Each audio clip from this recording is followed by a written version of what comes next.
Hey guys, welcome back to my channel. In today's video, I'm going to show you how to hide IP address on iPhone. This is the easiest method if you use Safari. Open the setting on your iPhone, scroll down and tap Safari. Now tap IP address to be hide.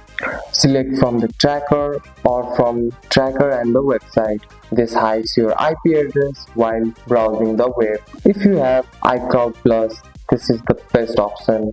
Open the setting, tap your Apple ID at the top, tap iCloud Privacy Relay, turn Private Relay on.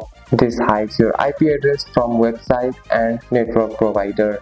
A VPN hides your real IP address completely. Download a trusted VPN app from the App Store, open the app and connect the server. Once connected, your IP address is hidden and replaced with a new one. And that's it. That's all for today's video guys. If you found this video helpful, drop a like and subscribe for more videos. Thanks for watching. See you in the next one.